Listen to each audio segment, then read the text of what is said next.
प्रिय मित्रों, spiritual meditation and तंत्र में आपका स्वागत है। मैं स्वामी महेश, बाबा मोहननाथ जी का शिष्य, आपकी कुछ भ्रांतियों को लेकर रोज उपस्थित हो रहा हूं। आज के दिन कितने ही मित्रों द्वारा रोज ये प्रश्न किए जाते हैं कि प्रभु, आपके द्वारा दिया गया ज्ञान सहज और सटीक होता है, किंतु आपने कभी अप्सरा साधना के ऊपर जो YouTube के गुरु रोज बताते हैं, आपने कभी ध्यान नहीं दिया और न ही इन चीजों का उत्तर दिया है।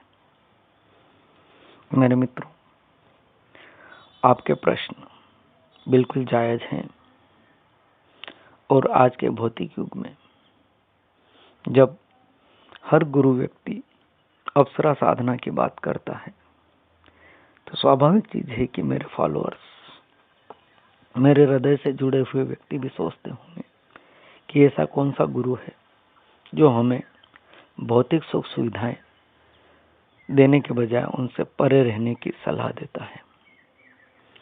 मेरे मित्रों, आप मेरे हृदय तल में निवास करते हैं। मैं आपको एक सुस्पष्ट तरीके से बात बता देना चाहता हूं कि अप्सरा साधना कोई बहुत बड़ी साधना नहीं है।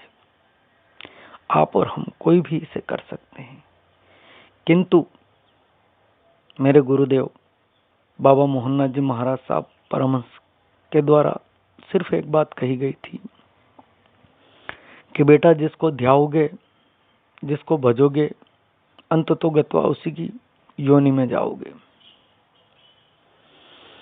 अप्सरा साधना आपके इहलोक और परलोक दोनों को बिगाड़ देगी।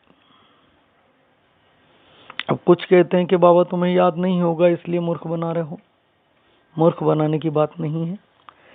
ये जो साधना है ये तामसिक साधना है, काम्य साधना है।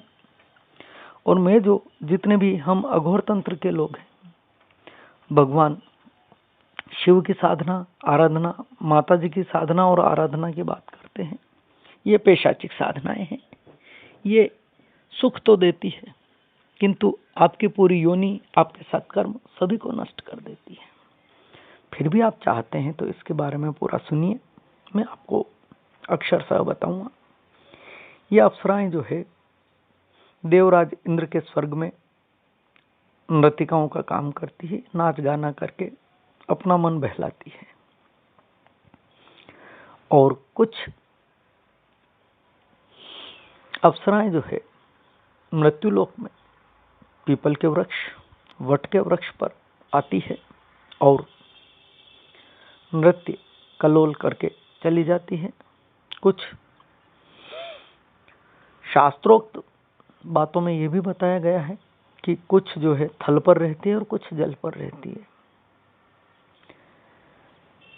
तो जल वाली साधनाएं आप नदी के किनारे बैठ के कर सकते हैं, किंतु मेरे हिसाब से अगर आपको साधना करनी है तो पहली बात तो आपको मजबूत सशक्त गुरु खोजना होगा।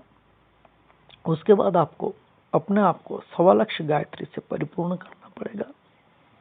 जितने भी गुरु है माला वाला सब बता देते हैं, उसमें कोई मतलब नहीं होता है।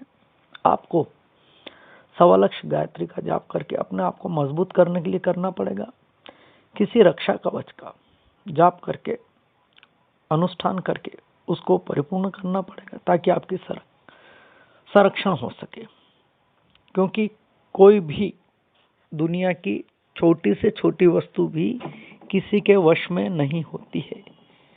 हम अगर किसी बिल्ली को भी वश में करना चाहते हैं तो वो पंजा मार के अपना गला पकड़ के छूटने के फिराक में रहती है। कोई भी व्यक्ति या कोई भी जीव जंतु नहीं चाहेगा कि वो किसी के वश में हो। तो ये पराशक्तियां कैसे आपके वश में हो जाएगी? किसी न किसी प्रकार से आपकी साधना को वे नष्ट करेगी। इसके लिए आपको मजबूत होने के लिए जो है गायत्री मंत्र का 1.25 जाप होना चाहिए। कम से कम एक बार जीवन में गायत्री मंत्र को 1.25 आपको विधि अनुसार परिमार्जन,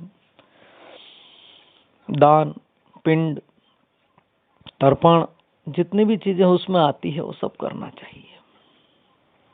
और उसको साधने के पश्चात आपको कवच मंत्र पूरा साधना चाहिए। किसी भी देवता का हो, बिना कवच के आप किसी युद्ध और साधना में नहीं जा सकते। अब रही बात अप्सराएं, आपको वो सुख और भोग देगी जो आपने कल्पनाएं नहीं करी है।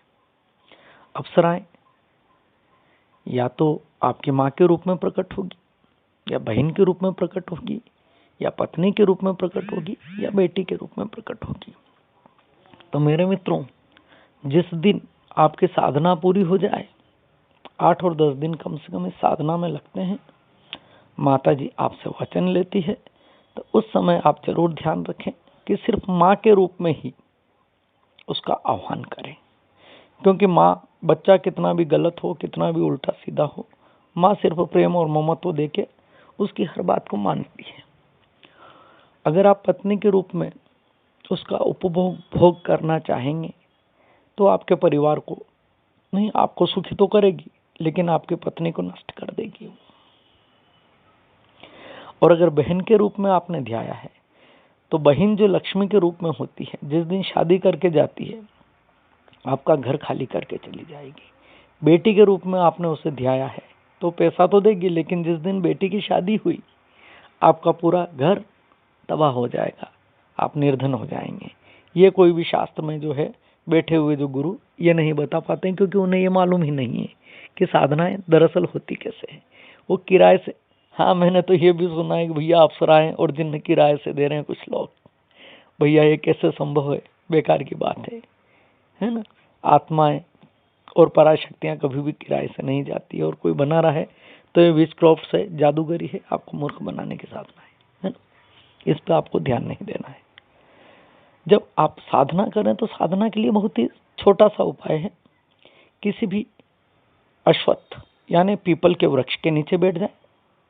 हाँ, ये सभी साधनाएं पूर्णमासी के दिन रात को चालू करना होती है। भाई जैसी कोई चीज नहीं है। रूमी शिंगरफ का घेरा लगाइए। आपका कवच अगर कंप्लीट है और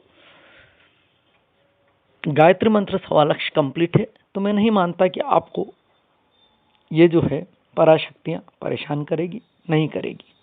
इसके बाद आपको एक बाजोट लेना है। बाजोट यानी पटिया, वो लकड़ी का ले तो बेहतर है। उस पर स्वस्तिक का निशान बनाए और लाल वस्त्र से उसको ढांप दे। उसके पश्चात गेहूं या अक्षत, जो भी आपके घर में धान हो, उसे आप उसके ऊपर मुट्ठी भर के रख दें। अप्सरा यंत्र हो तो ठीक है, अन्यथा अप्सरा यंत्र सिद्ध किए किसी के पास नहीं मिलते हैं, ये बेवकूफ बनाने जैसी बात है। आप तो एक काम करें, आपके घर से, आपकी जेब से 1.25 रुपया उस पर रखें और निरंतर 8000 के जाप इस माई के करें और इस रूप में पूजें कि हे मां, तू मेरे समक्ष भले प्रत्यक्ष हो चाहे मत हो, लेकिन इतना भर और इतना मुझे ऐश्वर्य प्रदान कर कि मुझे दूसरे के सामने भिक्षा नहीं मांगनी पड़े।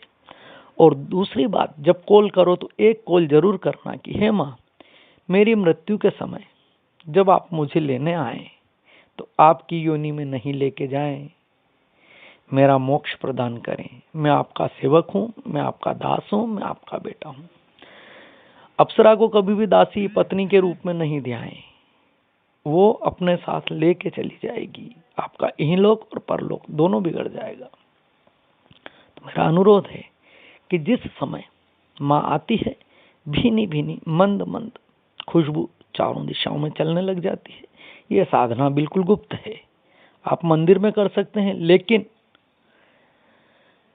जिस देवी देवता का मंदिर जिसमें मूर्ति जो है प्रत्यक्षीकरण में हो चुकी है, जिसमें प्राण प्रतिष्ठा की जा चुकी है, ये पराविद्याएं उन जगहों में नहीं जाती है।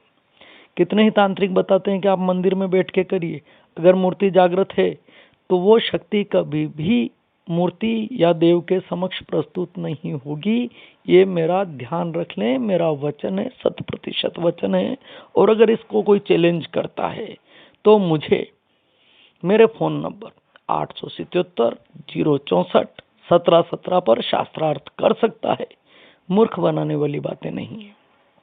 जिस मंदिर में मूर्ति जागृत अवस्था में है, वहां पर किसी भी प्रकार के पिशाच, यक्ष, किन्नर हाँ, और ये जो अप्सरा कभी भी प्रवेश नहीं करती है। मेरा एक छोटा सा अनुरोध है, आप इस साधना को करिए और परिपूर्णता आएगी। और अगर पूरी परिपूर्णता 8 दिन में नहीं आती है और आपको सिम्टम्स नहीं महसूस होते हैं तो आप वापस मुझे फ़ोन करिए, मेरे फ़ोन पे करिए, मैं आपको पूरी साधना बताऊंगा। साधना कठिन है, चूंकि मैं मंत्र नहीं दे पाऊंगा। अगर मंत्र आपको लेना है तो मुझसे दीक्षित होना पड़ेगा और साथ में जो है साधना की विधि मेरे से पूरी तरह से समझना पड़ेगी। क्योंकि अगर दीक्षित नहीं हुए और दूसरी चीज ये है कि मैंने मंत्र दिया और उसका दुरुपयोग हुआ तो उस सभी का पाप, समस्त पाप मेरे ऊपर लगता है और कोई हानि हो गई तो उसकी जवाबदारी कौन लेगा।